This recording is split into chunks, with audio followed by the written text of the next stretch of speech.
Olá novamente a todos, sejam todos muito bem-vindos ao César Tech Meetups.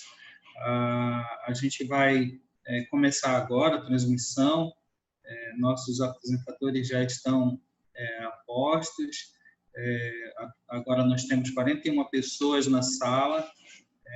Eu espero que vocês todos aproveitem ao máximo todas as informações, todas as dicas que vão ser passadas hoje, para que a gente tenha o máximo de aproveitamento e consiga vislumbrar novos desafios, novas oportunidades de trabalhar na plataforma Android. Ok? Bom, eu serei o apresentador do evento, para apresentar para vocês o Instituto César, o César School, e os temas que serão tratados nessa noite pelos nossos convidados. Eu me chamo Walter Seifer, eu sou doutor em informática, mestre em informática pela UFAM, e tenho graduações em matemática, engenharia da computação e música.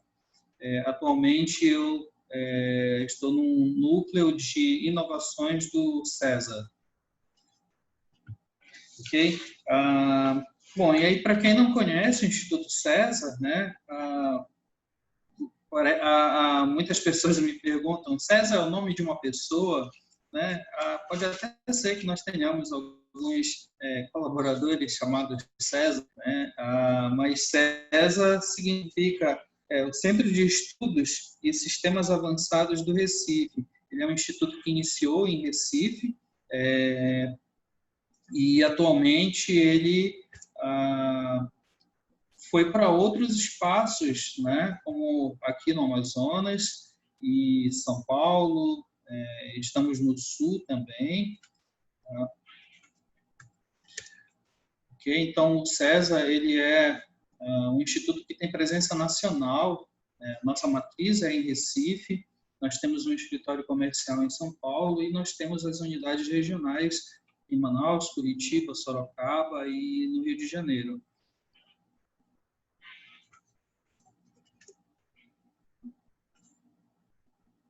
Bom, o César Manaus, ele atualmente ele ocupa um espaço que se localiza no The Place Business Center, na Avenida Recife, e nós trabalhamos com uma linha bastante diversificada de produtos e projetos.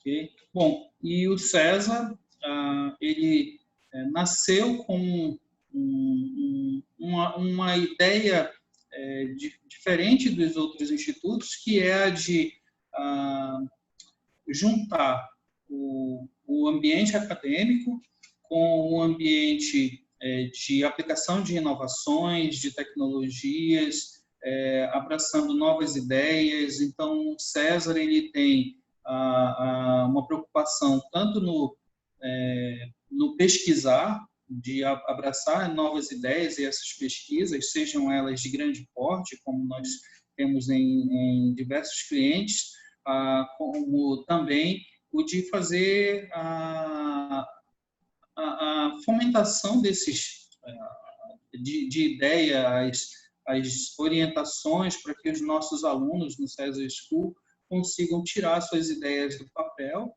né, e os seus projetos finais na César School, no curso de doutorado, mestrado, pós, nas graduações, eles não virem um produto numa prateleira, na biblioteca, né, que ele se torne de fato ali uma ideia que possa virar um produto, um serviço.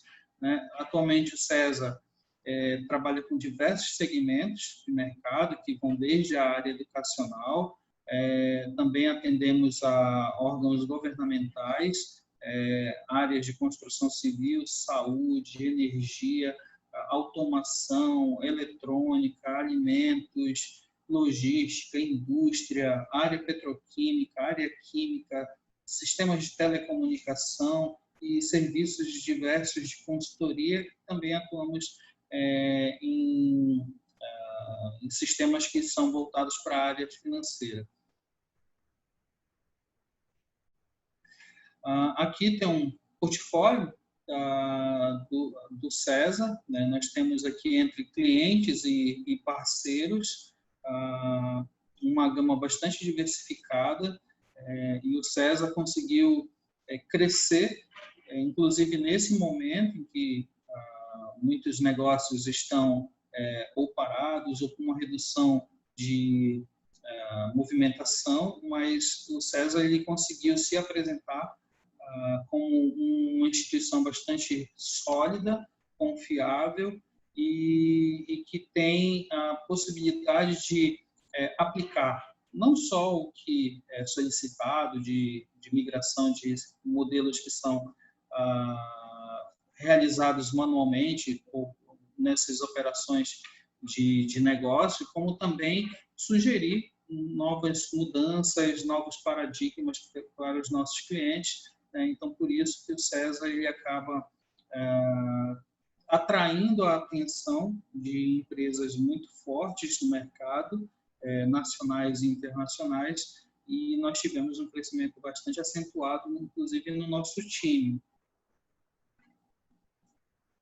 Tá? Então, justamente falando dessas oportunidades que o César traz para todos, nós temos diversas oportunidades ainda disponíveis, né? Então, eu convido quem ainda está procurando uma oportunidade de trabalhar em uma instituição sólida, com uma filosofia de trabalho, de respeito com as pessoas, interessado em saber como que as pessoas que compõem o time elas vão evoluir, porque essa evolução do time ele representa sim uma evolução para o instituto.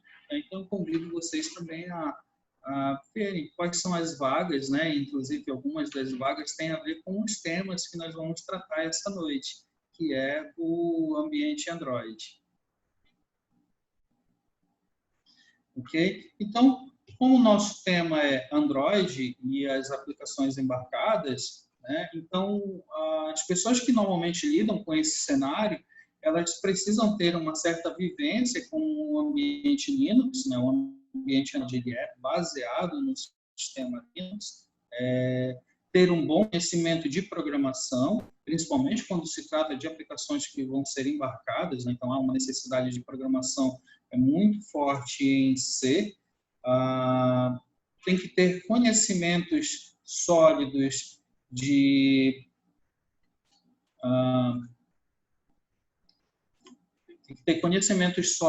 protocolos de comunicação e de telecom, porque talvez o recurso que seja mais utilizado nos dispositivos móveis sejam os seus dispositivos de comunicação, né? Bluetooth, Wi-Fi, né? E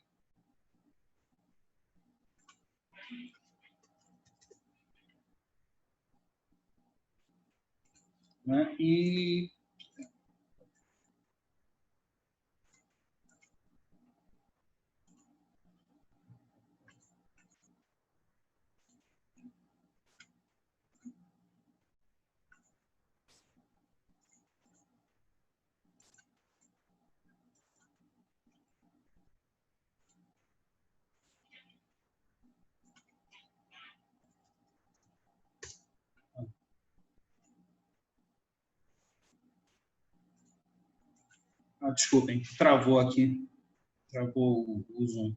Bom, voltando aqui, né, então o ambiente Android e os sistemas embarcados, eles trazem bastante desafios para quem escolhe esse cenário, essa plataforma para trabalhar, porque por se tratar de um sistema que é baseado na plataforma Linux, muitas documentações elas não trazem uma gama de informações mais rica, o que dificulta a gente a chegarmos a um entendimento.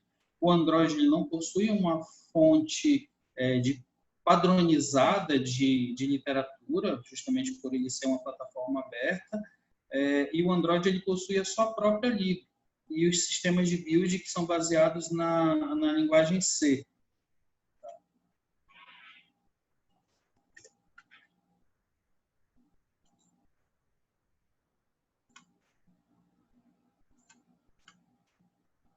Bom, então,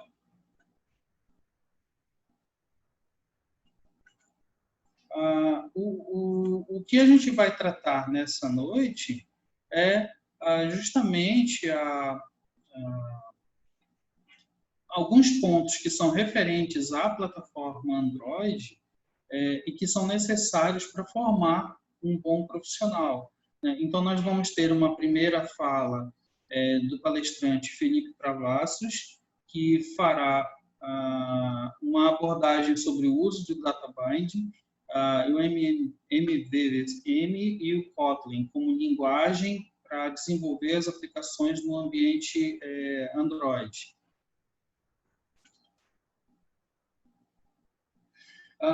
Depois teremos uma fala do palestrante Vitor Rates, que vai abordar a navegação no AOSP e como isso pode levar o desenvolvedor e os seus produtos a um próximo nível de qualidade.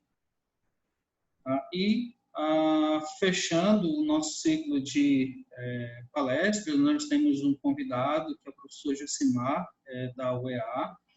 O professor Dr. Jucimar, ele vai falar sobre o desenvolvimento de games na plataforma Android, usando os recursos físicos e as libs que estão disponíveis nesse SO. Então, espero que todos aproveitem ao máximo e vamos lá.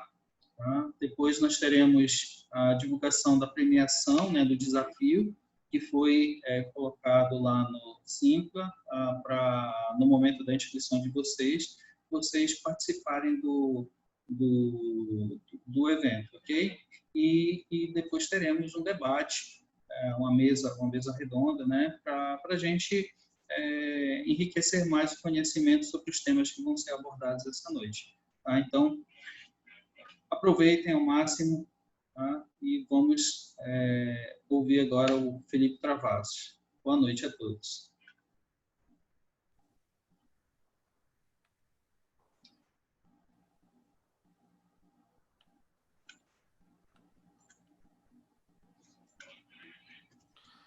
Boa noite, pessoal. Estão todos me ouvindo? E vendo minha tela também? Sim. Ok, vamos lá. Meu nome é Felipe Travassos, eu sou... Ô Felipe, tá bem baixinho o som, cara. Agora tá melhor? Melhorou bastante. Ok, vamos lá. Sou Felipe Travassos, né? Como já fui previamente apresentado aí, sou colaborador do SES há alguns meses e tenho já mais de 5 anos em experiência com Android, em desenvolvimento de apps e também na parte embarcada dele, mexendo com framework. E eu vou trazer hoje à noite para vocês um pouco do uso do Kotlin, MVVM e o Data Binding no desenvolvimento desses aplicativos Android, como uma boa prática. Sabemos da necessidade sempre, né, de estar mantendo um código legível, um código organizado, de buscar uma arquitetura mais limpa para o seu app, que busque tornar um código mais fácil de evoluir, com novos features, novas funcionalidades, um código mais fácil de corrigir e localizar bugs, e também mais fácil também para novos colaboradores que cheguem a trabalhar nesse código. Então, uma das formas de a gente conseguir esse código mais limpo, mais bem estruturado, é utilizando alguns design partners que tem por aí. Um deles é o MVVM e alguns componentes de arquitetura do próprio Android, como o DataBind. Falando um pouco sobre cada um desses pontos, o Model View View Model, o famoso MVVM, eu não sei se todo mundo já teve a oportunidade de trabalhar com esse padrão de projeto, mas ele visa estabelecer uma separação mais clara entre a view, o seu view model e o modelo, onde no modelo a gente mantém a lógica de negócio e no view model e na view a gente mantém toda a lógica de view. E essa comunicação é feita de uma forma também mais simples. Vou mostrar um pouco mais à frente a vocês com um exemplo que eu fiz. O Kotlin, que vai ser usado também nessa apresentação para falar um pouco, ele é uma linguagem de programação desenvolvida pelos mesmos desenvolvedores da IDE IntelliJ, que é a base para o Android Studio. E a própria Google anunciou que o Kotlin, como sendo a sua principal linguagem de desenvolvimento Android no ano de 2017. E ela tem alguns pontos de características próprios, além de similar com alguns do Java, né? Entre esses pontos temos o interessante que é a interoperabilidade. O Kotlin ele permite esse trabalho tanto na sua linguagem como também com algumas classes em Java dentro do projeto. Então eu posso ter classes em Kotlin e em Java.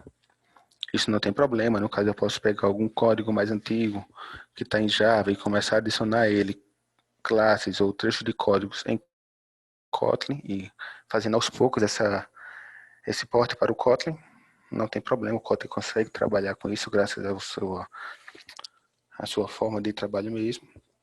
O Kotlin ele tem uma checagem de nulos já para evitar aquelas famosas exceções de nulo. Então, essa checagem que ele faz em tempo de compilação acaba ajudando a gente a evitar ter algumas exceções de tempo de execução. O Kotlin ele permite que você trabalhe fazendo mais com menos e manter uma sintaxe limpa. Como, por exemplo, são os data classes aí. Os data classes, quando vamos fazer em Java, temos que fazer toda cada classe com get, com set para cada variável. Em Kotlin, a gente consegue criar esse data class da forma como está exemplificado aqui embaixo. Com apenas uma linha, a gente cria aqui uma classe de usuário com nome e com idade, sem a necessidade de ter aqueles vários métodos que é feito dentro do código Java. E ele é uma linguagem multiparadigma. Ela tanto permite que você trabalhe com OO, ou também com funcional. Ela permite os dois casos, então ela não obriga você a utilizar algum paradigma específico. Já o DataBind, que eu vou apresentar também aqui, ele é uma biblioteca do próprio Google de apoio ao desenvolvimento Android. Ela permite estar mantendo vinculado o seu layout, a sua view model, no caso do MVVM, ou da sua Activity, ou de outra classe que você tenha como um handle, por exemplo, se você não estiver seguindo esse padrão. Então, ele permite que deixe um código mais limpo, um código mais enxuto, um código mais legível, mais fácil de ser entendido também, né? Então, nesse exemplo aí embaixo, por exemplo, nesses trechos de código, ele mostra um layout onde temos ali um objeto viewModel, do tipo viewModel, e ele está adicionado nessa variável, ou seja, ele é um objeto dentro desse layout, e ele pode ser utilizado nos seus campos de views embaixo, como este text view, onde o seu texto está vindo do campo username que está presente dentro do viewModel, e também pode passar a usação de clique. Esse é um clique aqui, temos presenter.onSaveClick. Então, ele está chamando o onSaveClick dentro do objeto presente. Mas nesse caso aqui, podemos ter o viewModel.onSaveClick. E passando por ele alguns parâmetros que possam ser necessários para tomar decisões de ação de clique. Então, ele traz essa facilidade para a gente também.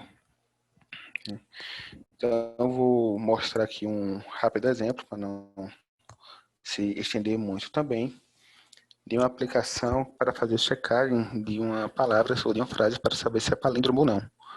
Onde essa classe, onde esse app eu posso trabalhar ele tanto em portrait como em landscape, sem ter que estar perdendo as informações, ou ter que estar fazendo aquela questão de salvar, como é feito normalmente dentro da Activity, passar para um bundle, usar o Save Instance para poder reconstruir e repopular os seus dados. Né? A forma tradicional, onde fariam, sem usar design packs, sem usar alguns Android components, né? Teríamos apenas um layout e uma Activity. Na Activity, teríamos que fazer alguns file view by ID, se tivéssemos isso utilizando Java. Instanciar essas views dentro dos objetos. E em seguida, adicionar a ação de clique. Né? Então, temos alguns problemas como vários file views by IDs, temos problemas como ter que salvar dado para quando for necessário fazer uma rotação de tela, ele não perder as informações que estavam lá, ou quando trocar de tema diurno, noturno do próprio device, que ele vai ter que reconstruir toda a tela. Então, no próprio ciclo de vida do Android, ele vai passar pelo onCreate novamente, esses dados não serem perdidos, então teremos que salvar.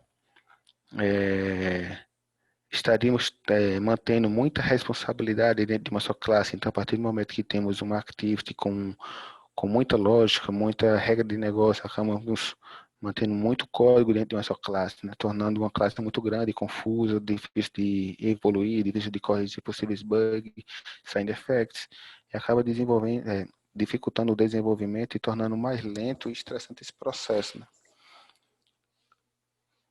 Então, temos aqui ao lado direito assim, essa imagem com trecho de código com exemplo dessa classe de palíndromo, onde não está sendo nem sequer salvo os campos quando vai ser feita a rotação do device. Então já dá para ver que a classe está bem grande, bem complexa, já com um exemplo simples. Então a forma aqui que eu sugiro nessa apresentação utilizando o Model View Model, utilizando o próprio Kotlin e o DataBind, teríamos no nosso modelo, a nossa regra de negócio, né? Então aí é um exemplo onde eu tenho, utilizando o Kotlin, dentro do meu main model, eu tenho a função isPalindrome button clicker, onde eu recebo um string, essa string eu já faço a checagem de nulo e transformo tudo para minúsculo e comparo ele com o seu reverso. E jogo esse resultado diretamente para dentro desse live data que temos aqui em cima, do tipo booleano. Então, se for verdadeiro, ele vai setar true aqui dentro desse live data. Se for false, vai setar false.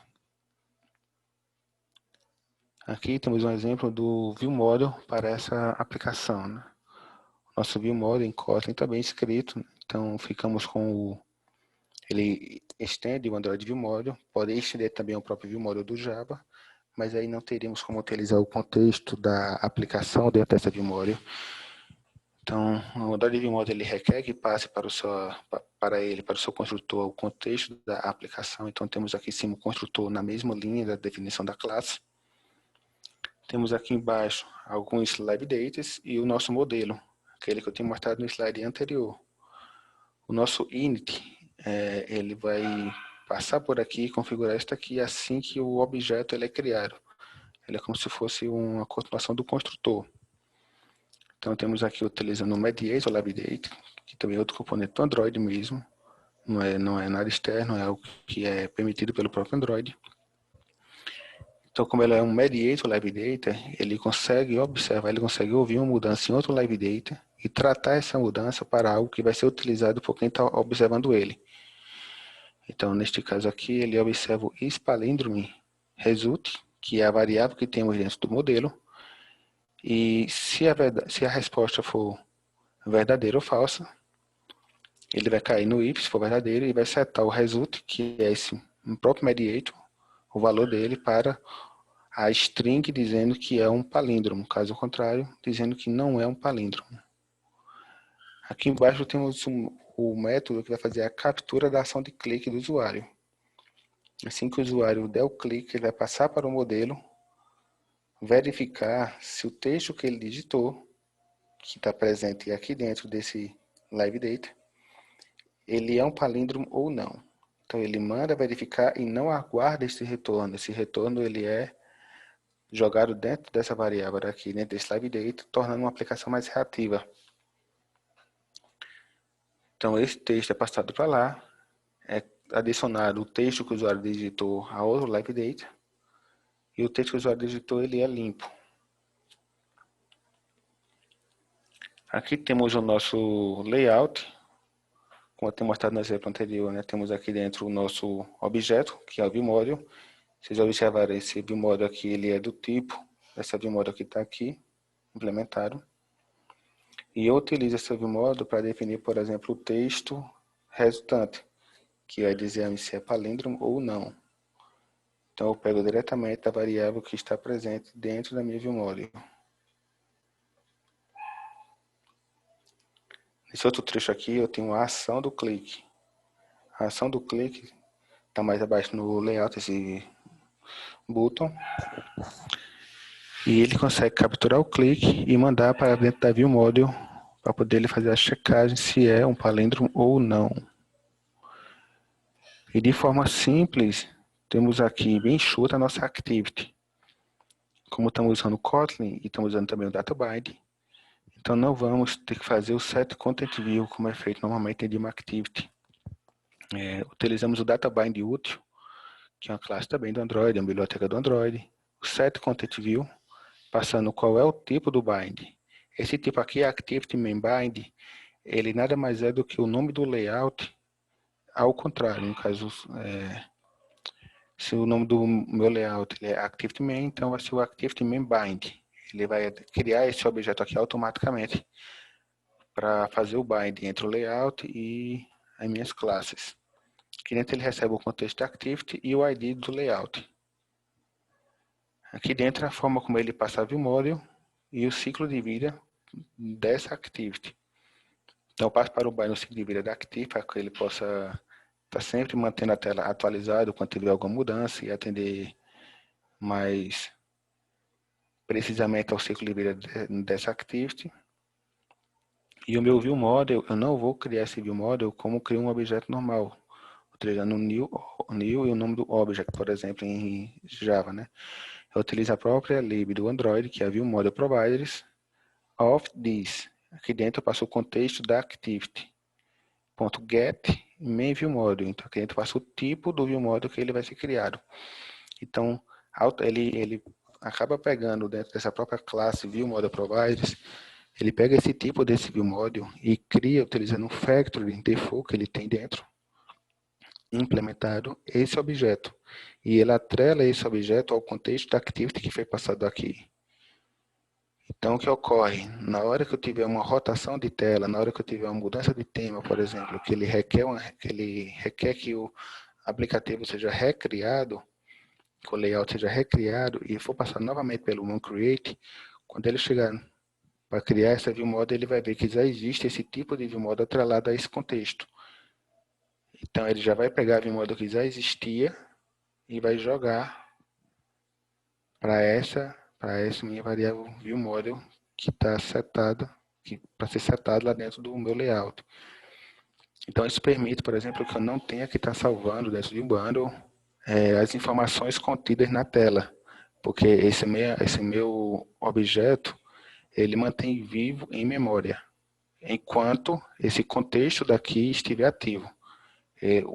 A vida dessa minha ViewModel ela está atrelada diretamente à vida do meu contexto, da minha Activity que está sendo passado aqui.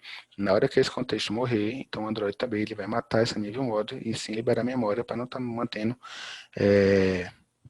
espaço usado com algo que não é mais necessário. Então é mais ou menos isso que eu vim trazer, né? É uma parte bem básica, é uma ideia mais ou menos do uso de Kotlin, MVVM e o DataBind em conjunto para o desenvolvimento de alguns aplicativos. Dá para ter uma ideia já de como utilizar, se for o caso, né, de ser utilizado nos seus projetos. E eu deixo aqui no meu slide alguns links explicando alguns desses assuntos, né? 3 links aqui do próprio Google, falando sobre Kotlin, ModalView, Model e DataBind, e um do Medium, falando alguns exemplos do MVVM, explicando também como funciona esse processo. Então, a apresentação mesmo é isso, e eu passo a apresentação de volta para o pessoal. É isso.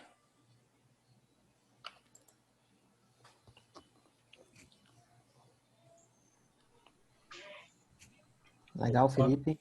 Obrigado. Agora a gente vai ter aí a apresentação do Vitor. Opa, vocês estão me escutando? Sim. Estamos sim. Tudo bem. Eu compartilhar aqui. Ok, vou parar aqui.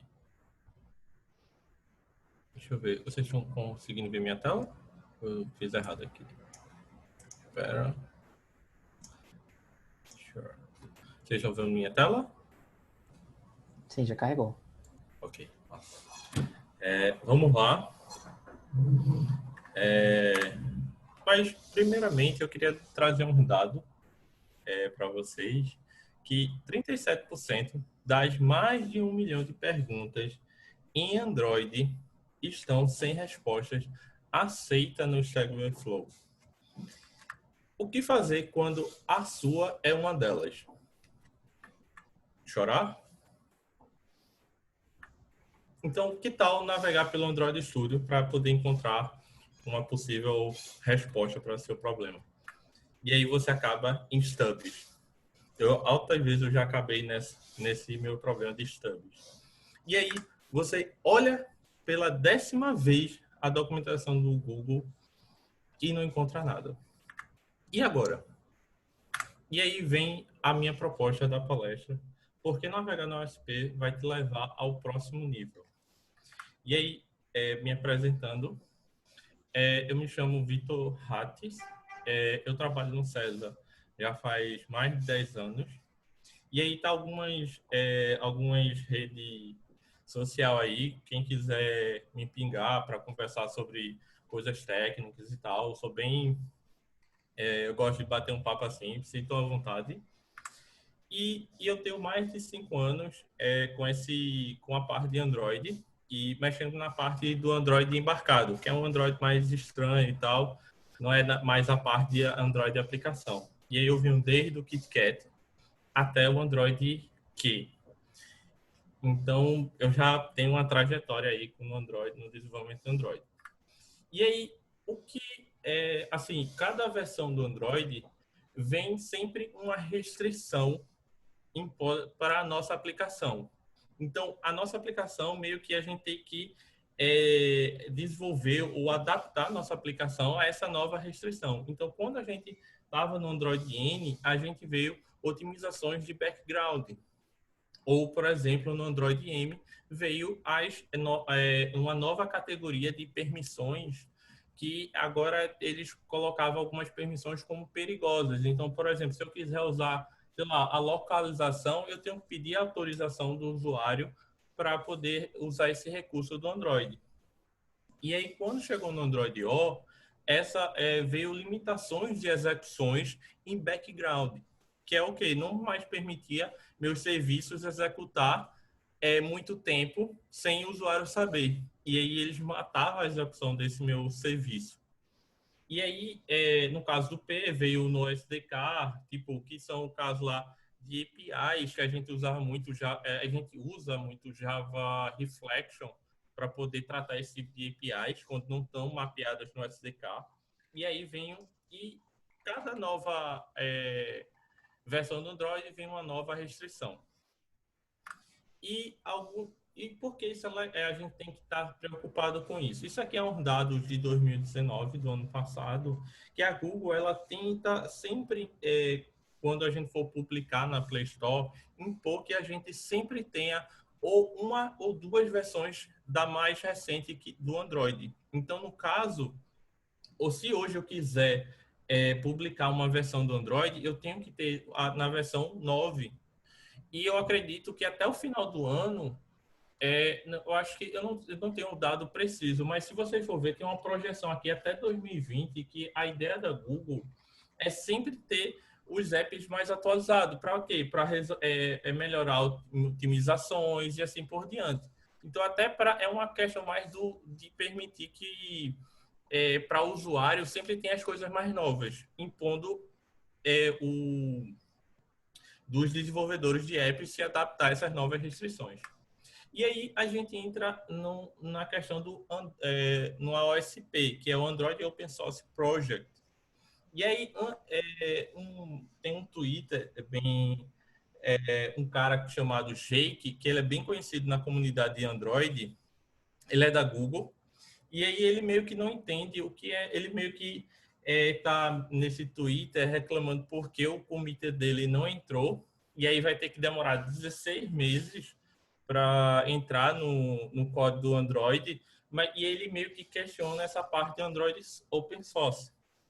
E aí, o Android é open source, mas ele tem uma organização de branch, code freeze. Então, quando você quiser entrar um commit no Android, a gente pode submeter, mas vai ter um problema de qual versão do Android esse meu commit vai entrar, porque pode ser que a versão do Android já, tipo, da versão, sei lá, que já tenha fechado, sabe?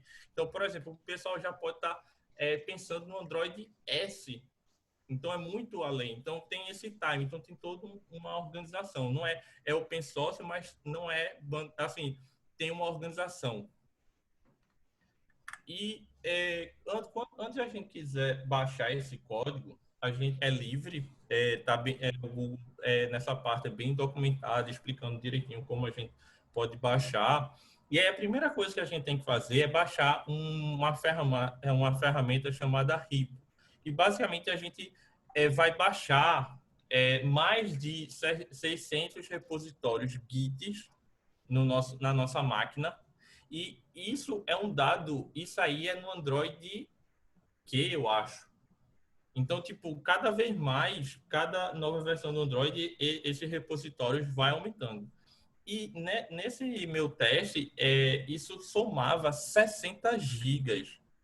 E vá por mim, 60 gigas só de código. É muito código. E você pode, sei lá, navegar isso no terminal. Isso é até mais, isso é difícil para quem é ninja em Linux, ficar navegando no código, no source code do Android. É muito código. E aí, para facilitar a nossa vida, a gente tem essas duas ferramentas web que a gente pode usar, que está aí disponível free, que basicamente a gente pode usar num browser. E aí a gente não precisa baixar nenhum código, a gente pode usar. E aí a minha proposta é mostrar o Android ResRef. E aí, quando vocês entram na página dessa ferramenta, ela tem essa cara aqui. Então, a ideia é que ela vai mostrar todas as versões que tem do Android, que ela tem na base de dados dela. Tem até desde a primeira versão do Android.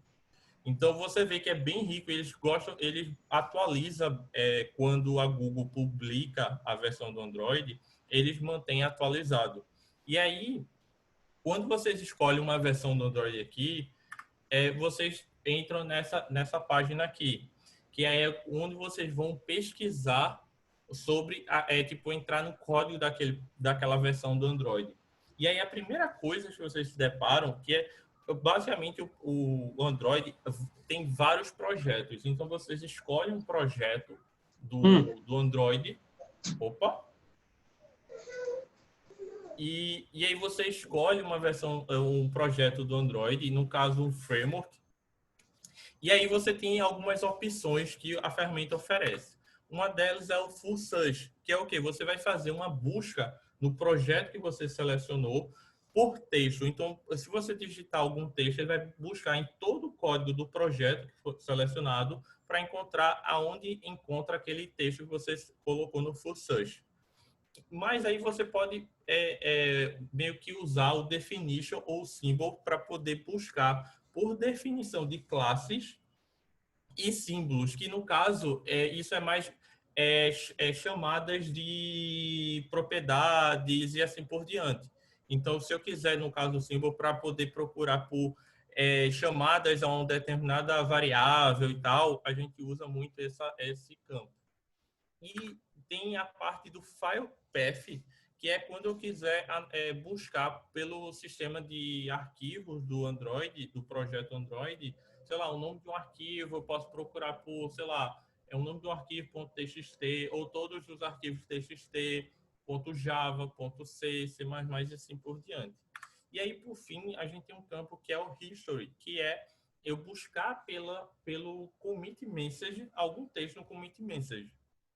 E, basicamente, esse aqui é o overview da ferramenta. Antes da gente entrar na ferramenta, a gente meio que o projeto Android ele é dividido em várias camadas. Eu só vou dar um overview aqui, só para introduzir, mas a gente tem camadas que são visíveis e invisíveis para a nossa aplicação. Então, a gente tem o código da nossa aplicação e o SDK, que é público, que o Google disponibiliza para a gente. Mas a gente tem um código interno que está no dispositivo Android, que não é visível para a nossa aplicação. E mesmo o SDK também tem código que não é visível para a nossa aplicação. Normalmente, esse código, eles são marcados com annotation hide, para poder marcar como ele não vai ser visível para a nossa aplicação, ou visível para o SDK. E, basicamente, o SDK é o framework.jar. Mesmo assim, a gente tem outros, no caso do código interno, a gente tem outros JAs e assim por diante. E aí, aqui um exemplo de um annotation hidden. E aí, no caso, isso aqui é só um exemplo do source code, para ver como normalmente fica. Nesse caso, essa constante não seria visível para a nossa aplicação, mas a gente poderia, por exemplo, acessar ela via Java Reflection. Aí isso entra no outra técnica de consulta. E aí, na parte das APIs visíveis, por exemplo, às vezes eu quero mexer com algum tipo de manager. Por exemplo, eu quero ver o Package Manager. Basicamente, os Manager ou Context, eles são APIs públicas para acessar alguma coisa interna ou não visível do sistema operacional Android. Então, no caso do Package Manager, eu tenho um service associado a ele, que tal service ele vai estar executando um outro processo do sistema, não do processo do sistema. Então, eu tenho, no caso do Package Manager, um Package Manager Service para executar essa nossa ação. E aí, quando eu analiso, por exemplo, isso aqui é um exemplo de no código do package de algum manager, e aí basicamente vocês vão cair no mservice. Alguma coisa. E aí você está, qual é o service que ele usa? Então, é bom entender que existe um tipo de service ou uma abstração para executar de fato esse código.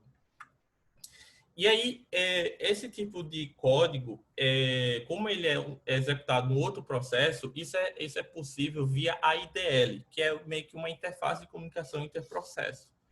Mas isso é só para você ver que que existe um tipo de AIDL. Basicamente, um AIDL vocês vão ver como um arquivo na extensão .aidl. Então, qualquer serviço ou qualquer manager vai ter um .aidl. Se vocês quiserem buscar. E aí, basicamente, ele acessa um processo interno do nosso sistema operacional. Basicamente, isso é só um overview. Mas eu queria mostrar um caso que a gente teve no projeto, que aí a gente se perguntou nessa pergunta, por que o Job Schedule não está funcionando? A gente tinha, no caso assim, da nossa aplicação, a gente fazia o quê? A gente era uma aplicação de sistema que a gente ficava monitorando o uso desse dispositivo. Então, a gente não tinha uma UI, ou o usuário não interagia com ela. Então, ela meio que interagia com eventos do sistema, e aí a gente usava um broadcast receiver para poder avisar a nossa aplicação que determinada coisa aconteceu. E aí, quando esse broadcast receiver era executado, a gente fazia a execução, ou agendava a execução de um job. Porque no Android O foi meio que uma orientação, boas práticas do Google, de usar o Job Scheduler API para poder a gente não poder executar serviços em background, e sim agendar a execução de um job, e assim que possível ele executaria. Então, isso é boas práticas, a gente seguiu a documentação e mesmo assim o job não executava. A gente era casos de horas, a gente saía, a gente começou a testar, saiu para almoçar, voltou e o job não tinha executado. Mesmo a gente seguindo a documentação. E aí, vamos lá, a trajetória do herói. A gente começou, no caso, a API que a gente usa é o Job Scheduler. E aí, a gente vai, primeira coisa na definição, e a gente encontra a classe que contém o código dele, e a gente vai começando a mergulhar no código. E aí, como eu falei anteriormente, a gente tem um service associado a essa API de abstração na camada visível. E aí a gente vê, tal service tem esse ID. E aí a gente faz uma busca por símbolo para ver no código onde ele é publicado. E aí a gente encontra o Job Scheduler Service, que de fato é o serviço que vai executar essa ação no processo interno do Android. E aí a gente começa a entrar no código mesmo. E aí a gente vê, quando a gente quer agendar um job, a gente usa o schedule para poder agendar esse job. E aí a gente começa a entrar na execução do código. E aí, basicamente, é entender, assim, a gente vai, às vezes, por intuição, às vezes, a prática, a gente vai meio que tentativa e erro. E a gente foi começando a nossa trajetória do herói, começar, assim, aqui é só uns trechos de código, mostrando como a gente foi trilhando aí no código do Android. E aí a gente chegou num negócio que tinha o seguinte, ele tinha uns controllers e ele passava a informação do nosso job para esses controllers, para talvez agendar nosso job. E aí a gente entra que no Job Scheduler é meio que uma API para gerenciar a execução ou de um jobs. Então, ele tem controllers para controlar recursos do Android para, tipo, vamos supor, no caso aqui tem conectividade. E aí, para o quê? Para meio que controlar o recurso de conexão, para ver se tem ou não conexão. Aí, no caso de time, que é o nosso caso. Então, meio que a gente foi vendo cada job e ver qual eram os jobs que meio que poderia afetar a nossa aplicação. Então, a gente meio que marcou o time controller e o background job controller. E a gente, no time controller, a gente encontrou um código que meio que impedia de executar o nosso job dependendo do estado do nosso app. Como assim? E aí a gente entra na ferramenta, na parte de history, e a gente vê um commit que meio que diz sobre uma feature standby, que um job ativo pode estar no estado standby. E aí a gente entra numa feature do Android, App Standby Bucket, que é meio que ele qualifica uma aplicação por buckets de ativos, raro, que é tipo a frequência que o usuário usa aquele app. Como o nosso app nunca era usado, ou nunca é usado por um usuário, então ele estava na categoria de raro no bucket.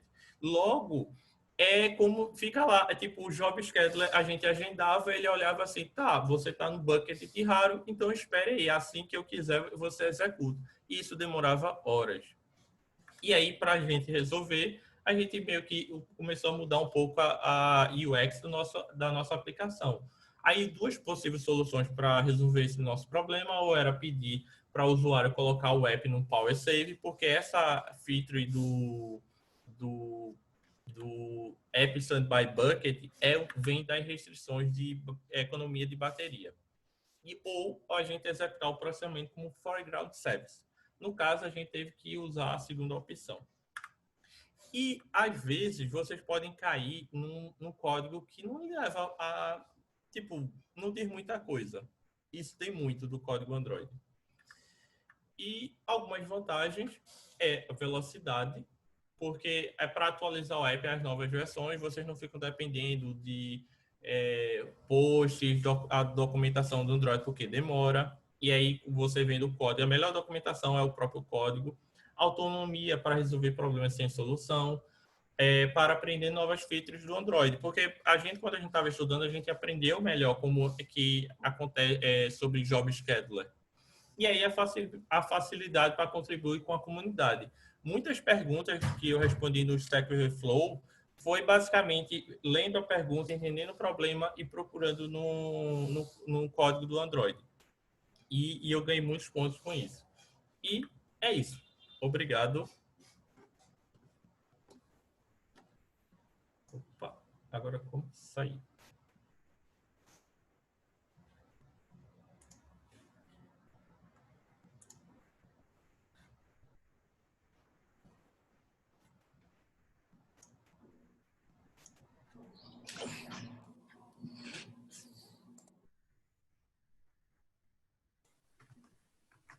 Bom, dando continuidade agora, a gente vai ter a apresentação com o professor Dr. Josimar, né, da UEA, que está aqui com a gente. Seja bem-vindo, professor. Obrigado. Fique à Somente vontade. ver se você foi pegar essa tela aqui. Esquece, né?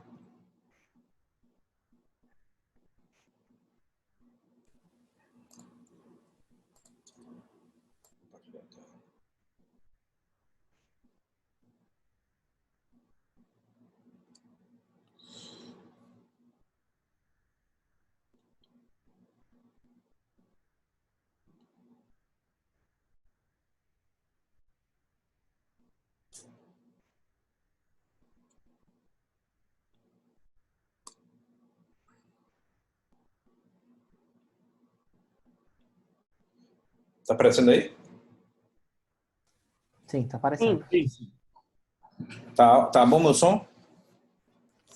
Tá sim. Tá bom, professor. Vamos lá, pessoal. A ideia toda daqui é a gente dar uma visão em cima. A gente não vai ser tão técnico, tá? Quanto lá os palestrantes anteriores foram. A ideia, assim, é mais dar uma visão que o Android, ele pode e é uma das principais plataformas de desenvolvimento de jogos, tá? Eu tenho trabalho com isso e a ideia toda é trazer mais pessoas para esse meio. Meu nome é Josimar Júnior, tá? Eu sou formado em computação pela UFAM. Toda a minha formação é de Pernambuco, tá? Eu conheço o César de lá. Na verdade, o primeiro curso de jogos que eu fiz, estava no doutorado e eu fiz no César, tá? Então a ideia toda que a gente eu fui no César, fiz esse curso, depois eu peguei uma versão eu pensei daqui, a gente criou outros cursos semelhantes em Manaus baseados no que a gente criou tudo lá no César. Então o César foi, vamos dizer, foi a origem dessa questão de jogos quando começou. Quem quiser falar comigo esses links, tá?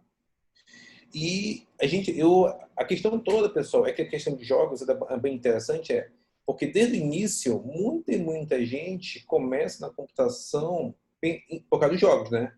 Esse aqui sou eu, tá? Esse daqui é o criador da Atari, Nolan Bushnell. E esse aqui embaixo é meu Atari que está autografado por ele, entendeu? Então a ideia é tudo que a gente vai fazer. Desde o início, a gente sempre quis para jogos. E, finalmente, quando a gente chegou aqui, a gente conseguiu ir. Então, desde o início, desde que a gente fez a computação, a ideia toda é que você vai para... Muita gente vai para a computação para fazer jogos, mas chega lá na computação e não encontra, né? Então, qual que é a nossa ideia? A nossa ideia é que a gente possa vir e mostrar como é que você começa nisso, mesmo que sua faculdade não tenha. A UEA ela é toda voltada hoje para isso, tá? Desde 2014 nós reformulamos o curso de computação da UEA para a questão de empreendedorismo, certo? Hoje o mercado de jogos, pessoal, é um mercado muito grande, tá? Aqui no Brasil, 53% do público gamer do Brasil é feminino, as mulheres jogam bastante, tá? E 83% usa smartphone para jogar. Desse pessoal todinho, 79% usa Android. Tá? Então, é uma boa grana mesmo, de verdade, que você pode pegar se você conseguir trabalhar direitinho com essa área daí e se voltar para Android.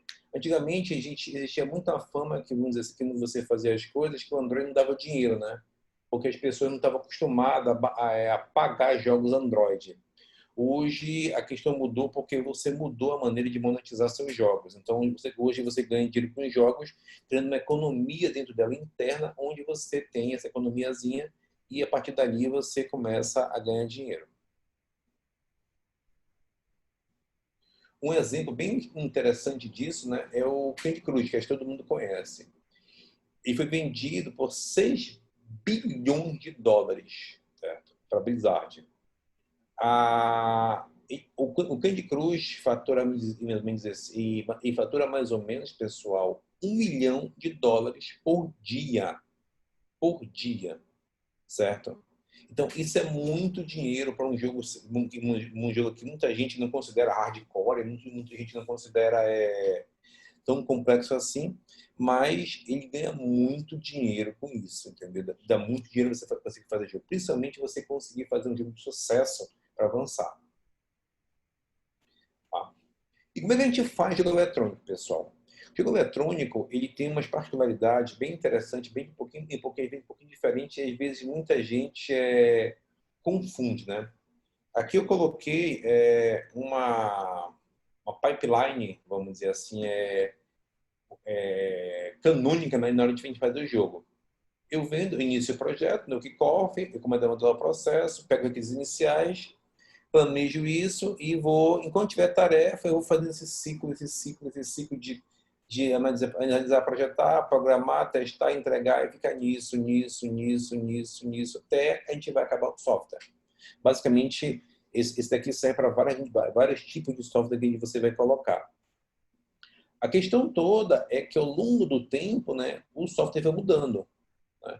Então, se você não basta agora que eu tenha mais tendo requisitos aqui, requisitos funcionais, não funcionais do negócio, eu não consiga ver uma parte que seja diferente. Por quê? Vamos pegar um exemplo bem clássico aqui. Messenger do Facebook e o WhatsApp. A grande maioria usa o WhatsApp. Por quê? Mas ele tem as mesmas características, os mesmos requisitos funcionais, ou seja, as mesmas funções, basicamente, que o Messenger tem. Por que o WhatsApp ele é mais usado? Ele é mais usado porque ele entra uma outra coisa aqui dentro, nesse meio, que não aparece normalmente nisso, que é a questão da experiência do usuário. Tá? A experiência do usuário nessa parte vai ser bastante importante. E hoje o pessoal incrementa essa experiência do usuário com aspecto de jogos.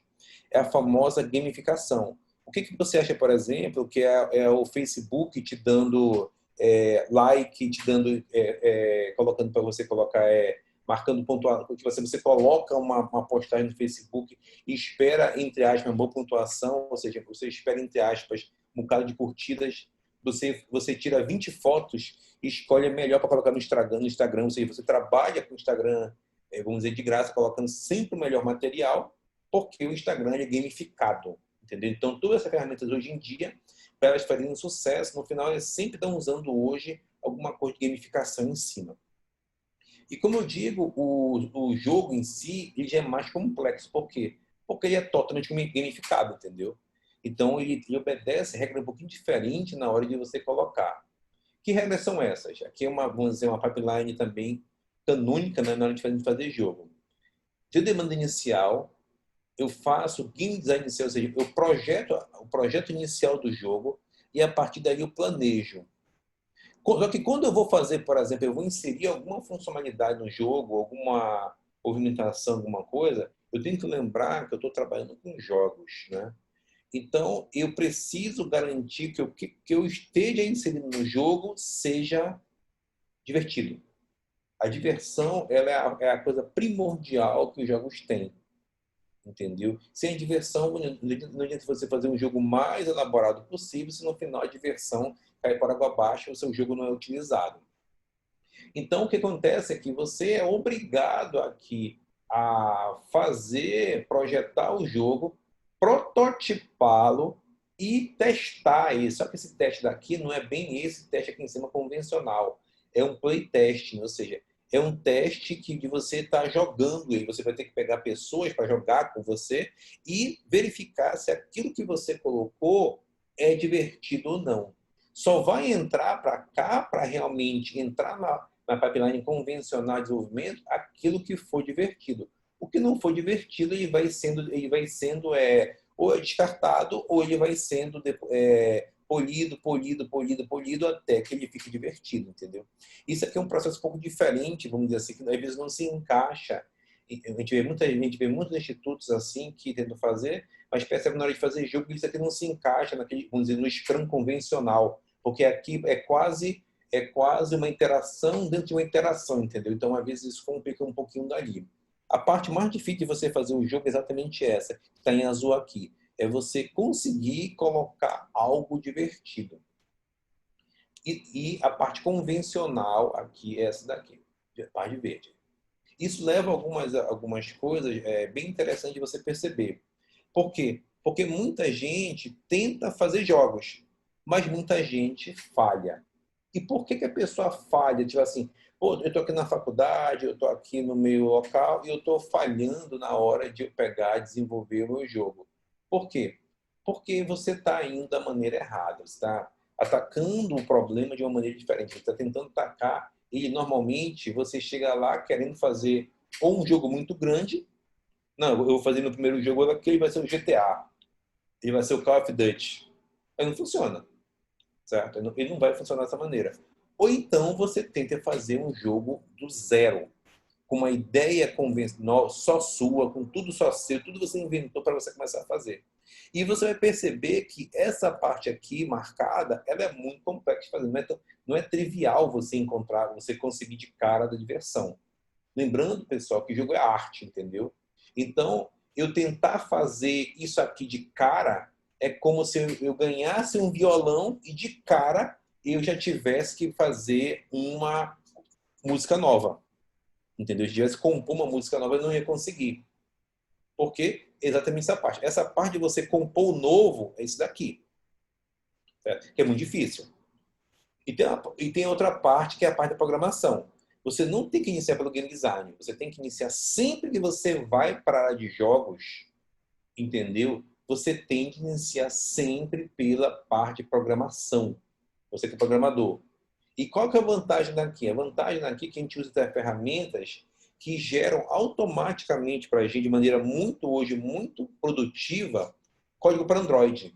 E código otimizado para Android, entendeu? Então você coloca lá, você pode colocar seu aplicativo, você pode colocar seu jogo lá dentro, fazer o profile todinho, verificar onde está tendo gargalo, onde está tendo vazamento de memória e verificar isso tudinho para poder colocar um jogo bastante otimizado ali.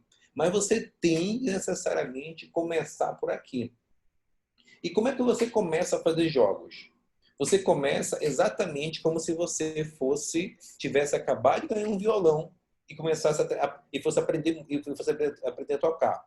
Você aprende por imitação. Imitação. Você vai procurar, você vai aprender a ferramenta de programação, vai pegar um jogo já feito, tipo, a gente sempre dá preferência para os jogos do Atari, porque eles são mais simples, né? Eles são bastante divertidos e bastante simples de fazer, porque tem só uma tela e algumas outras coisas. O que você faz? Você vem, pega um jogo antigo daqueles e programa aí todinho. Por quê? Porque você fazendo isso, toda aquela parte de game design, alguém já teve o trabalho para você. Você só tem o trabalho agora de programar. Você não vai se preocupar nesse momento em fazer isso divertido. Você vai se preocupar apenas em programar. Então você vai pegar, no caso da Unity, entendeu? Que a gente tem, que a gente recomenda, e vai começar a programar nele até que você tenha uma habilidade boa de começar a fazer jogos dali. Aí depois que você faz, você começa a modificar o que a gente chama de mecânica. É um termo mecânica. Mecânica é aquilo que o jogador consegue, como o jogador interage com o mundo do jogo. Você começa a modificar as mecânicas daqueles jogos. Tipo, você começa lá pegando, digamos que você pega um jogo do Mario, bem simplesinho de fazer. Você colocou para fazer. O que posso modificar nele? Hoje o Mario, ele só corre e só pula. E se a partir da amanhã colocar uma metralhadora para o Mario? Ou de um chute de karatê, ou de voar, alguma coisa assim. E aí você vai começando a alterar. Você vai começando a ajustar, começando a modificar o jogo de acordo com o que você pensa. Entendeu? É assim que funciona na hora de você pegar. Você não pode tentar fazer do zero de cara. Você só vem para cá quando você estiver bom aqui em cima. Isso falando, vamos dizer, a nível de programador, tá?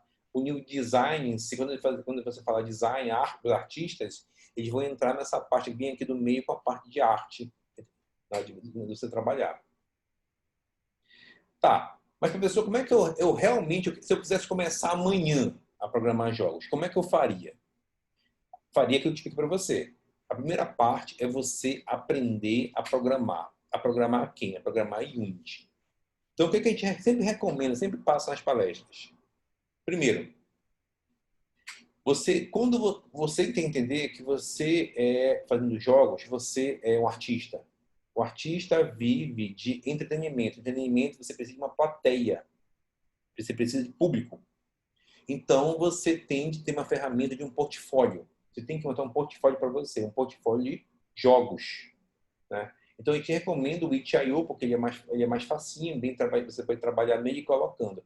Ah, uma pessoa eu queria colocar no Steam, eu queria colocar mas não sei onde.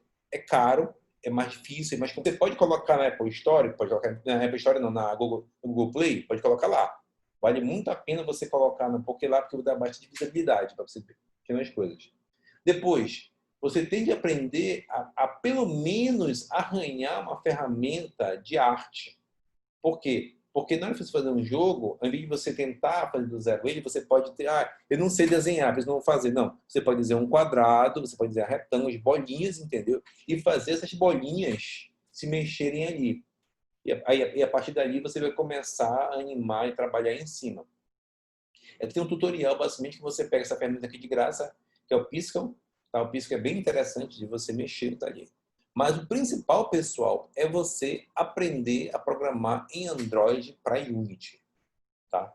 Então você baixa, aparece daqui o Unity daqui. Nesse momento aqui você vai baixar aquela versão individual para você, tá? Ela é gratuita, entendeu?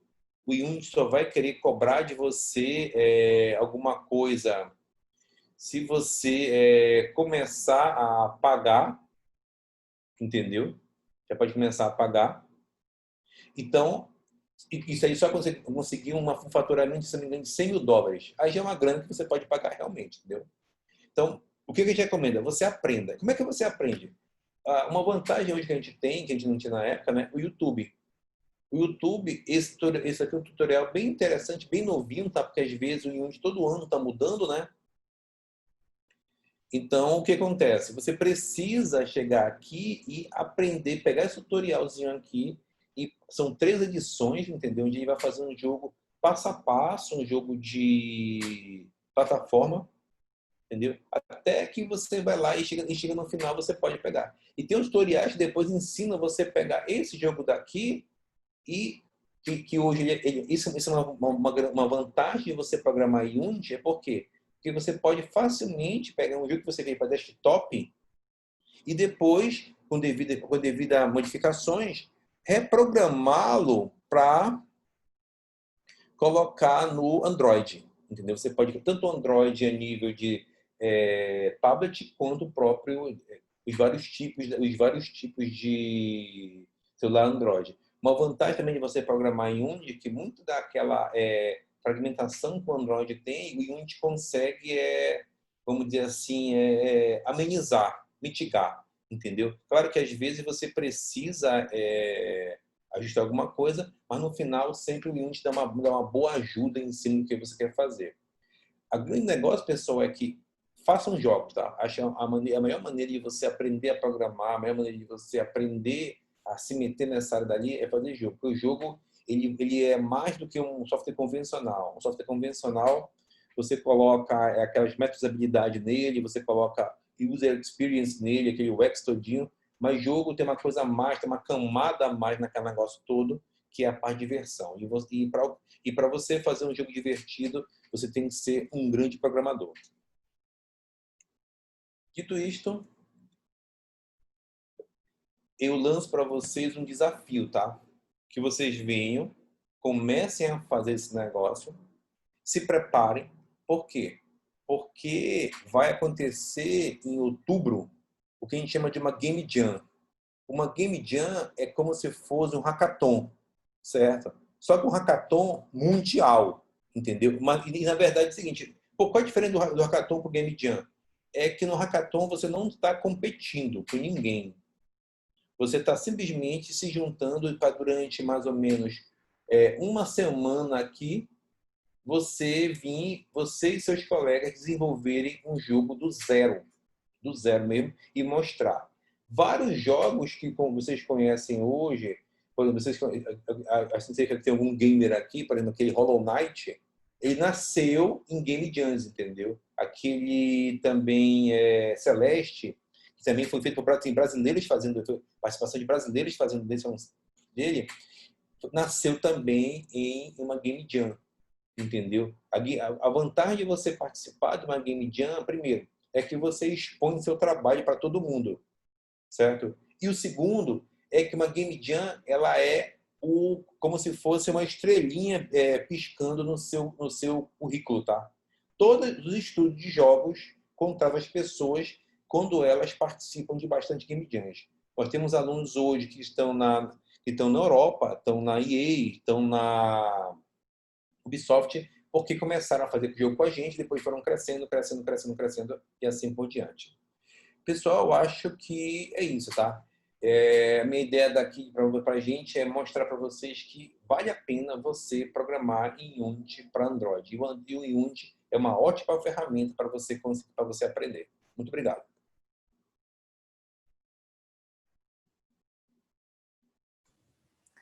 Obrigado, professor Josimar.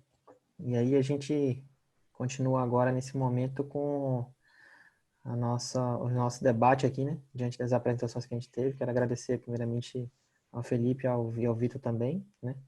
A disponibilidade também do professor de participar com a gente. E a gente pode aproveitar esse momento para seguir aqui com algumas perguntas aqui, né? Vamos começar aqui com a primeira, que é a do Edgar Oliveira. Edgar pergunta o seguinte: em termos de performance, databind versus synthetic, e synthetic tem vantagem?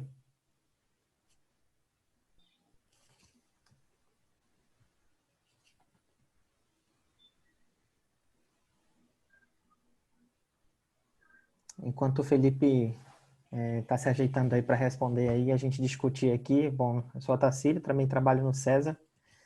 Apesar de ter entrado há pouco tempo junto com o Felipe, aqui na nossa unidade aqui de Manaus, já trabalho com desenvolvimento para Android há um bom tempo, né? Tive a oportunidade de trabalhar inclusive com os pontos que o professor Josimar acabou de apresentar, envolvendo o Unity e tudo mais, mas com aplicações para outras frentes. E realmente foi uma experiência bem enriquecedora. Mas aí o Felipe, acho que já está tudo ok, Felipe?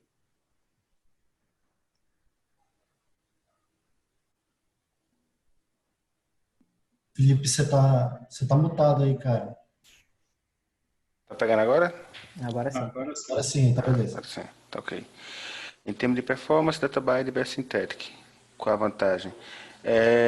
Em termos de performance, creio eu que o Databind ele vai sair melhor. O Synthetic eu nunca cheguei a usar em prática realmente.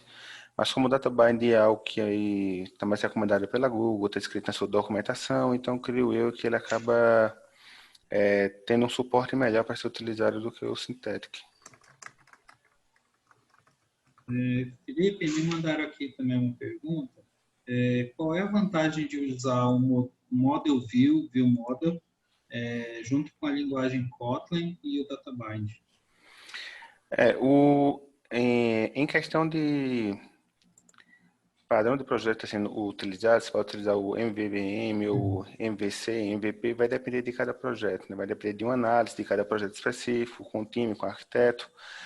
Mas a vantagem que tem de utilizar o MVVM com o Kotlin e com o Databind, primeiro, entre o MVVM e o Databind, você acaba ganhando uma melhor unidade, né? Você consegue utilizar de forma mais fácil e com menos código e mais prático quando você junta o Databind com o MVVM. E o Kotlin ele acaba entrando para agregar no seu tempo de desenvolvimento, né? Quando você começa a ter um pouco mais de experiência com o desenvolvimento de aplicativos em Kotlin, você começa a perceber que ele traz facilidade na velocidade de desenvolvimento e na quantidade de linhas de código em relação ao Java.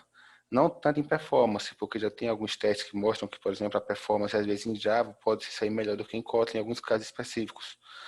Mas em termos de velocidade e de produção, em termos de produtividade, em termos de deixar um código mais legível, você utilizando o Kotlin, com o tempo mais de experiência com o Kotlin, você vai perceber isso. E quando você está juntando o uso do Databind com o MVVM e com o Kotlin, você acaba conseguindo agregar um código que seja mais bem estruturado, com arquitetura mais bem definida, com menos linha de código, com um código mais claro e mais simples também, né? Então, é uma grande vantagem que eu, inclusive, eu já percebi em prática, né? Eu já trabalhei em um projeto onde a gente onde não tínhamos o uso do Databind, mas tínhamos o uso do MVVM. Então, quando a gente adicionou o Databind a ele, acabamos removendo os projetos em Java, acabamos removendo todo aquele Find View by ID, acabamos removendo toda essa lógica que acabava ficando atrelada dentro da Activity. Eu não precisaria fazer um Find View by ID, eu não precisaria fazer um set e um click listener. Eu não precisaria fazer muitas coisas. Se vocês puderem depois dar uma olhada na documentação, por exemplo, do DataBind, a gente tem também os adapters. Ou seja, o que é esse adapter? Ele funciona com anotação e ele acaba configurando um valor que está chegando para ser apresentado de outra forma. É um exemplo de uso dele, né? Então, por exemplo, se eu tiver um live data, que esse live data está me retornando um true ou false, e dependendo de se for verdadeiro ou se for falso, eu devo apresentar um texto ou outro, como era no exemplo que eu tinha mostrado, eu poderia fazer aquilo ali com um adapter, onde com uma anotação, não tem quando a gente faz dentro de um próprio view, dentro do layout, a gente bota Android .text, e lá dentro bota o texto referente àquela view. Então a gente coloca, por exemplo, app, e o nome do meu adapter, que eu criei em código normal. Por exemplo, tem um meu adapter que é XPTO, é o nome desse método, que tem que ser estático. Então eu boto app, XPTO, e boto dentro dele os parâmetros que ele vai receber nesse método. Então lá dentro ele pode fazer essa verificação de tipo, de checagem de tipo, de checagem de nulo, de apresentar esse dado de uma forma diferente do que é necessário. E eu também consigo atrelar, jogar dentro do meu layout e algumas funções lambdas.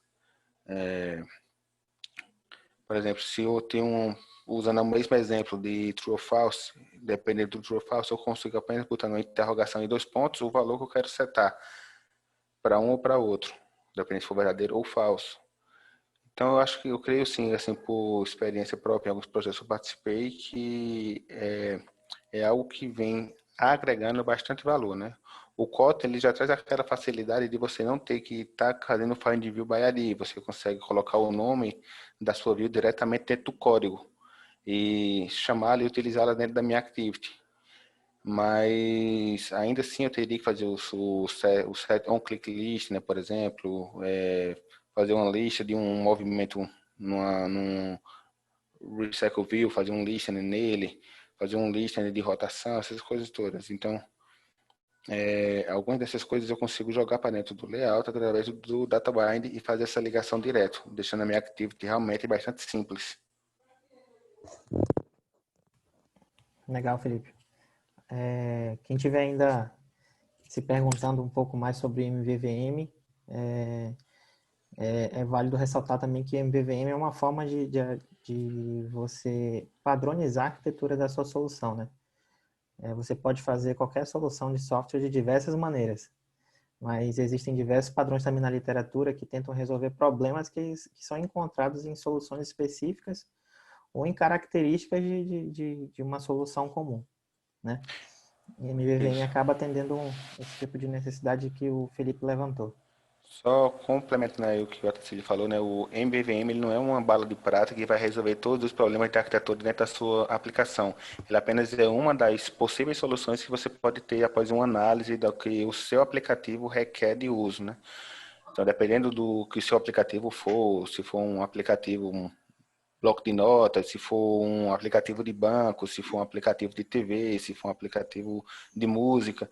Então, dependendo do uso de cada uma das features que vão ter feitas dentro desse app, então você vai ter uma abordagem que vai se adequar melhor à sua solução.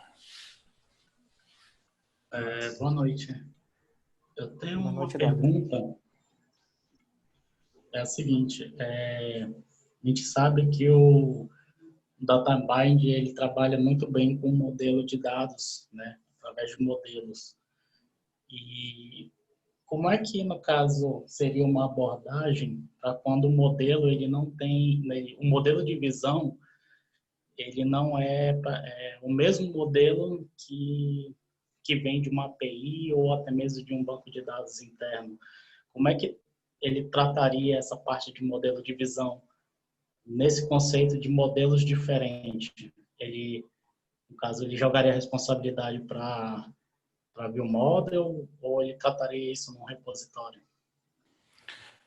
Na View Model é onde fica a lógica de visualização, né? Então, a forma como o seu dado está sendo armazenado e tratado dentro do seu modelo é uma coisa, né? Eu posso salvar números inteiros ou booleanos e na minha View Model eu tratar para que ele seja apresentado de uma forma que o usuário entenda aquele dado, aquele valor. Então, essa responsabilidade de como vai ser apresentado aquele dado, aquele valor, é uma responsabilidade mais de visualização e não de regra de negócio. Não sei se foi bem isso que perguntou. Não, beleza. Professor Jucimar, fizeram uma pergunta aqui, mandaram para mim. Você citou que os jogos devem ser divertidos, porém essa diversão em jogos, ela exige um nível de conhecimento cultural, de música, de perfil de usuários muito forte. Como é que vocês trabalham essas características em um curso normal? Normalmente a gente começa olhando jogos antigos, como o pessoal fez, né? Então a gente descobre usando duas ferramentas básicas assim. A gente faz o personas, né? O famoso persona a gente coloca, só que um persona um pouquinho mais, vamos dizer assim, tendenciado para jogos. E depois também a gente faz o mapa de empatia, né? A partir desse mapa de empatia, a gente tenta traçar um público-alvo em cima, né? Então, na hora que você vai pegando, você vai fazendo o projeto do jogo, game design em si, você procura pessoas que, no caso, que você pegou e tentou, vamos dizer assim, mapear com seu mapa de empatia com seu persona. E ver o que essas pessoas querem, entendeu? E a partir dali. Dá um exemplo. Vamos pegar um carro de Android. Tirando, assim, a questão de Free Fire, esses jogos mais, vamos dizer, mais para jovens, se a gente pegar um adulto, mas a partir de 30 anos, assim, ele não tem tanta habilidade motora assim para você jogar, entendeu? Então ele está muito mais interessado em jogos onde ele vai, onde pode ter uma aventurazinha, pode ter alguma coisa, mas onde a interação dele, ou seja, a movimentação dele, como é que ele vai jogar, os controles que ele vai utilizar no celular são mais diferentes. Tipo assim, ele não tem habilidade de usar, como um jovem hoje, de usar 4 dedos ao mesmo tempo para ficar jogando, entendeu? Então, jogos onde você tem que usar mais a cabeça e menos a habilidade motora é um público mais velho. O público mais novo é um pessoal mais já gosta mais de jogo de aventura, entendeu? Então a gente consegue mapear nisso ali. Só que tudo isso aqui, vamos dizer assim, é baseado no manual, entendeu? O jogo em si, ele só vai saber mesmo se você vingou a coisa quando você começa a dar para as pessoas jogarem e testarem. As pessoas vão jogando, vão testando, vão jogando, vão testando. Aí você vê a diversão que vai acontecer nisso. Um exemplo que eu dou é um exemplo que um famoso jogo chamado Pac-Man. O jogo do Pac-Man, por que ele foi feito? Porque na época era um dos jogos assim de arcade era dominado pelo Space Invaders, certo? Space Invaders naquela época é um jogo de tiro, entendeu? Você tirava tudo dia. E quando o pessoal colocou, isso era jogo para menino, para homem. Aí quando o pessoal for olhar lá nos fliperanos, nos arcades, o pessoal percebeu que as mulheres estavam jogando. Então entrava homem ali dentro. Aí eles pensaram numa maneira de como é que eles iam atrair as mulheres para lá. Aí foram começar a montar o perfil, montaram todo esse negócio. Descobriram que os jovens, as mulheres jovens daquela época gostavam de coisas fofinhas, entendeu? Assim, bem coloridas. Gostavam de comer. Né? Então, em cima disso aqui, eles começaram a trabalhar, a pensar nisso negócio. E como eles foram, no momento da descanso deles, eles foram numa pizzaria, quando o cara tirou uma fatia da pizza, ficou como se fosse uma bola tirando uma fatia. Você ficou a cara do Pac-Man. E a partir dali surgiu toda a ideia. E aquilo ali foi um estouro, entendeu? Se você usar a mesma analogia, você vai perceber, por exemplo, Candy Crush. É fofinho, é colorido e é de comer. Ou seja, o público-alvo inicial dele foram as mulheres. Claro, o sonho de todo desenvolvedor de jogos é que você faça o público-alvo, faça aparecer dali e depois, sem você querer, todo mundo passa a jogar. Esse é o sonho. Mas, inicialmente, você sempre faz com o público-alvo.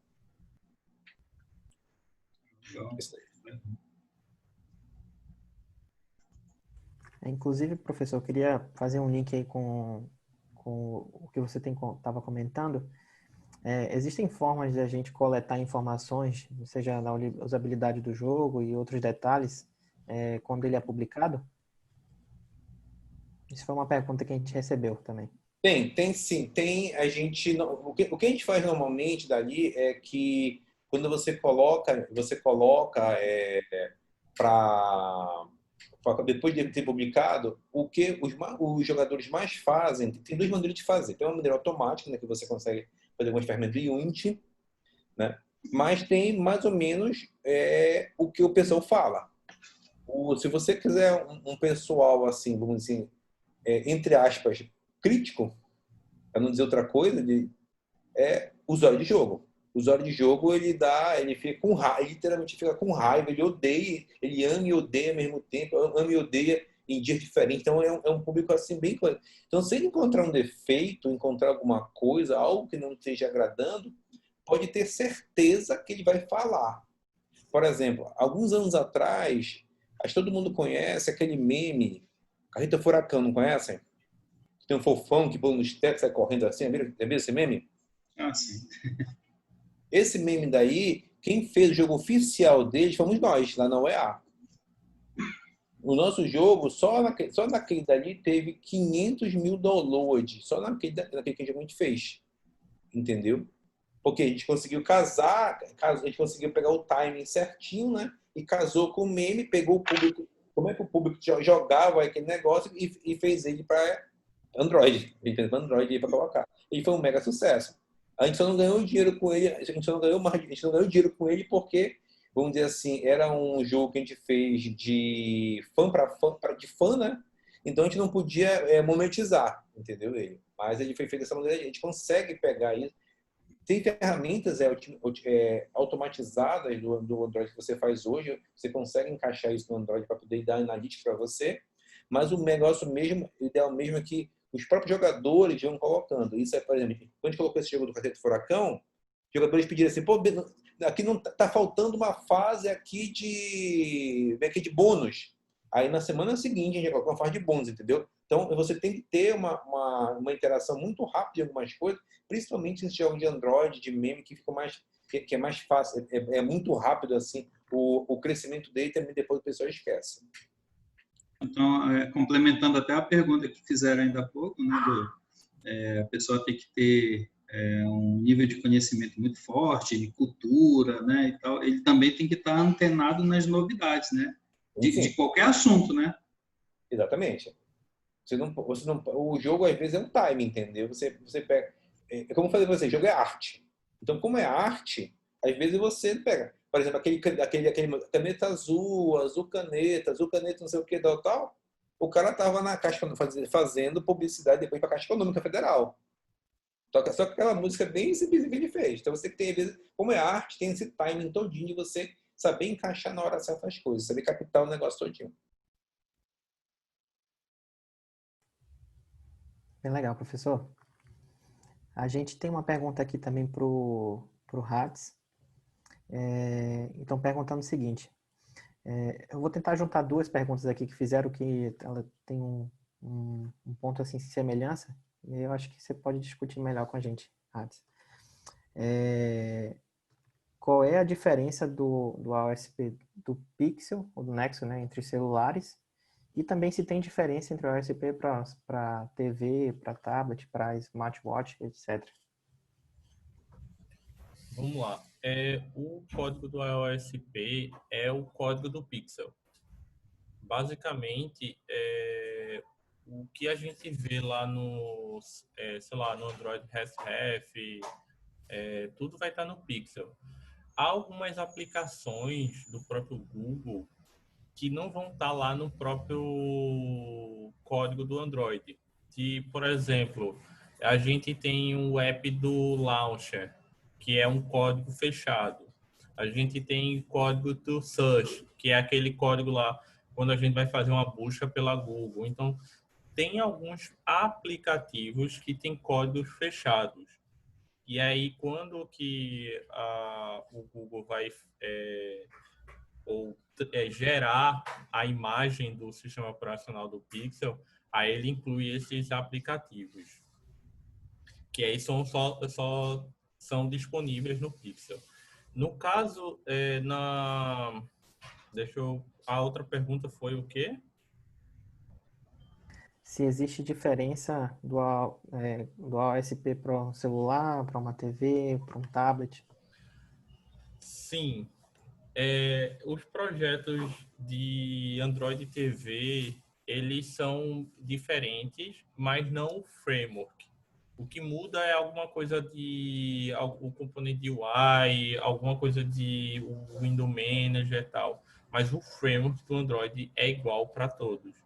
No caso do smartwatch, tipo do Android Watch, é diferente, é mais enxuto. Mas é o único que, assim, que não é, nem o framework é igual. Então, tem alguns problemas.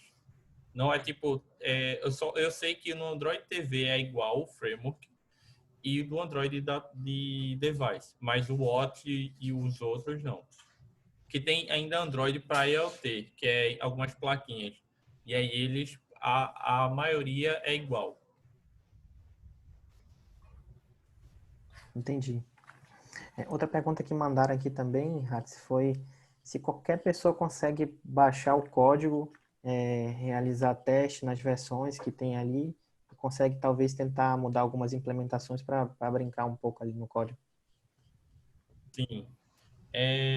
Por exemplo, se vocês compararem Pixel ou o Nexus 4, o próprio Google ele fornecem documentação para você poder baixar o código do Nexus com todos os drives e tal, tudo que for necessário para gerar a imagem do Pixel, do Nexus 4 ou do próprio Pixel mais recente, eles fornecem todo o código e os drives. Então, você consegue, tipo, a própria Google, ela estimula, ela tem documentação que tem todas essas informações acessíveis. O ruim disso é que requer um computador com poder computacional, porque para compilar o Android, eu até fiz aqui na minha máquina, ela é bem parruda assim, demorou umas 2, 3 horas para gerar uma imagem. Então, o único ruim disso, de você trabalhar com o sistema operacional Android, é isso, porque você vai ter que ficar compilando todo o código, que normalmente é 60 gigas, e quando depois que é compilado, o código, tem código que pode chegar a mais de 100 GB, 200 GB de espaço, depois de compilado. Então, é bem custoso. Mas, fora isso, qualquer um pode fazer sua customização. E caso você queira, eu quero contribuir com o Google, você também ainda consegue. Você precisa achar um bug fix e tal, e você pode submeter nas ferramentas da Google. E caso eles aceitem, eles publicam lá e assim por diante. Vitor, tem outra pergunta aqui. Na verdade, são duas. É o seguinte: é arriscado utilizar algo disponível no AOSP e a Google não incorporar numa versão posterior, né? Ou ao contrário, né? Algo que estava sendo trabalhado lá na ROM do Android, a Google incorporar isso, mas fechar o acesso público. Tá. O Android AOSP, ele tem já na licença dele, que é livre para usar. Então, se você publicar um código seu, vamos supor que você publique no AOSP. Caso o próprio Google, ele faz uma análise no código para ver se o código, por exemplo, é de algum outro projeto, porque eles não vão deixar qualquer código entrar. Então, se você submeter alguma nova funcionalidade, eles vão ter um processo para analisar o código, ver se é legítimo ou faz parte de algum outro código, porque uma vez entrou no código OSP, vai ficar na licença do OSP, que é o código, se eu não me engano, é GPL, se eu não me engano. Então, é free para usar e a única coisa se você pegar esse código e usar em o teu projeto, esse teu projeto tem que ficar com código aberto. você por lei, se o pessoal encontrar, você paga uma multa por isso. E aí, para evitar isso, você tem que publicar esse seu código como open source, para você poder usar um código do Google. Então, vamos supor que você queira fazer uma mudança, vamos supor, eu quero, sei lá, teve um hype com essas maquinetas de cartão de crédito. Basicamente, é só uma customização do Android. E o que o pessoal fazia eu vou criar minha customização e não publicava o código. Você tem que publicar o código, porque o código está na licença de uso. E sobre essa parte de você submeter uma feature para Google, é um pouco complicado, porque você tem uma ferramenta de issue tracking da própria Google, que você vai submeter essa alteração, e você pode submeter, tá aqui o código. E aí a Google vai analisar e vai ver, eita, esse código é legal, gostei dessa funcionalidade, então eu vou integrar. Aí eles podem até sugerir mudança, faz isso e isso, e aí você vai lá e faz. Uma vez passou do code review deles, aí integrou tal. O código pertence agora ao projeto Android OSP. Caso a Google queira, eu quero transformar isso para meu, não tem como, porque tudo vai cair na lei, na permissão do OSP. Então, não tem como a Google querer dizer que o código é dela. Então, se você contribuir, o código fica OSP. E até se você quiser usar esse seu código que você contribuiu, você também não vai poder, porque aquele código não é mais seu, é do projeto OSP. Obrigado. Aqui ainda tem uma pergunta direcionada ao professor Jucimar, perguntando o seguinte: diante dessas estratégias que foram discutidas aqui, se existe, como é que no momento que a pessoa vai publicar um jogo, como ela trata a restrição do lançamento para cada país específico, considerando os pontos que foram discutidos aqui? Assim, quando você começa a colocar em vários países seus jogos, aí, vamos dizer assim, ele vai crescendo, ele passa uma outra categoria, né? Por quê? Quando você vai publicar para outros países, cada país desse, principalmente dependendo de que país seja, entendeu? Tem suas próprias regras, suas próprias leis, e coisas diferentes ali. E às vezes não adianta simplesmente você colocar o seu jogo lá na Play Store e esperar que todo mundo, pô, que legal, e começa a baixar. Não funciona assim, né? O jogo em si, ele tem todo um marketing por trás, né? Então você tem que você tem que colocar e lá começar a procurar divulgadores, procurar influenciadores para colocar dali. Quando você vai para outros países, normalmente o que a gente faz ali é tentar se aliar ao que a gente chama de uma publicadora, uma publisher, né? E essa publisher, vamos dizer assim, ela cuida, vamos dizer assim, claro, baseado entre aspas, uma módica quantia do seu ganhar do seu dinheiro, entendeu?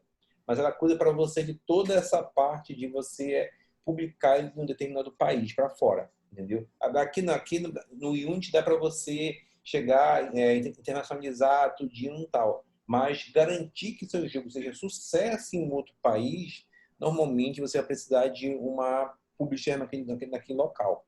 Entendeu? Tem alguém que vai cuidar da imagem do seu jogo para poder espalhar a questão de marketing digital, entendeu? Para poder o seu jogo começar a realmente crescer, né? Até no Brasil isso é aqui. Se você for, por exemplo, quem já tiver a oportunidade de esse ano no SB Games, a gente está SB Games, ou então aquele BGS, Brasil Game Show, ou então conseguir ir para fora para esses eventos, você vai ver a total assim, diferença, entendeu? Entre uma grande empresa de jogos como a EA, como a Ubisoft, para uma que a gente chama de indie, né? Jogos indie, que são jogos feitos por pequenas equipes, assim, de maneira bem mais artesanal.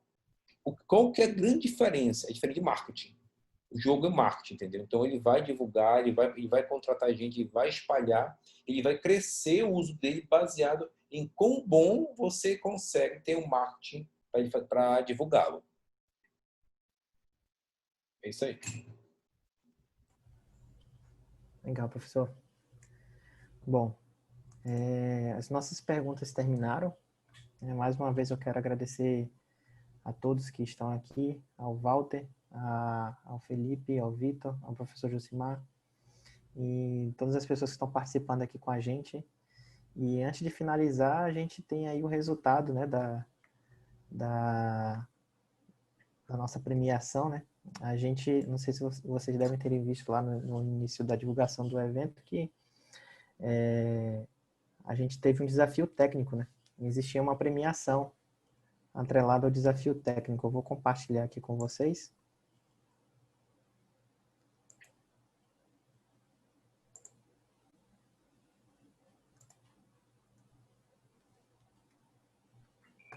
Leandro, você consegue liberar aqui?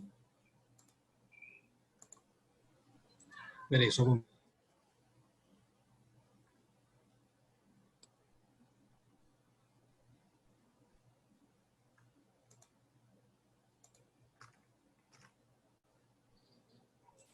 Pode tentar agora, ó. Legal.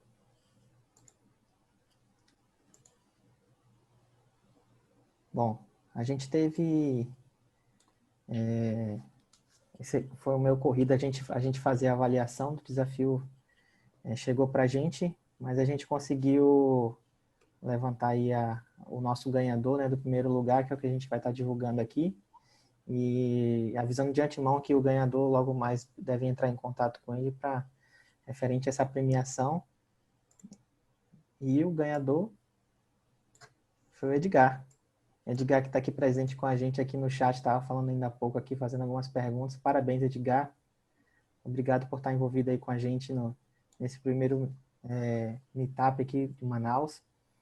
E logo mais deve entrar em contato com você para mais informações dessa premiação. E é isso, pessoal. Alguém quer fazer mais algum comentário? Isso, não, eu só queria pedir, né, que nós teremos outros eventos, né, outros meetups, abordando diversos temas que são de interesse da comunidade de computação, e aí pedir para que todos fiquem de olho aí nos desafios, porque sempre teremos uma premiação interessante, né, sempre lançaremos desafios, e parabéns, Edgar, por ter conseguido vencer o desafio e em breve a gente vai entrar em contato para passar para você a premiação. Se você quiser também adiantar, Edgar, esse contato, aí tem o e-mail também, tá? Senão qualquer coisa, a gente entra também em contato com você logo mais, ok? E a gente também vai estar preparando um formulário para trocar mais ideias com vocês. A gente também quer saber o que vocês têm curiosidade de aprender, de conhecer mais, de talvez ouvir sugestões de vocês do que a gente consegue desenvolver dentro desse nosso ecossistema de meetups que a gente tem planejado aqui daqui para frente. E a gente espera que vocês participem com a gente, vocês estejam envolvidos nesse crescimento, nessa troca de informação com a comunidade, que para a gente é algo sensacional. Tá? Mais uma vez, muito obrigado a todos e boa noite, pessoal. Obrigado, pessoal. Até mais. Abraços. Até aí. Tchau, tchau. Então, obrigado a todos. Um abraço, pessoal. Tchau, tchau.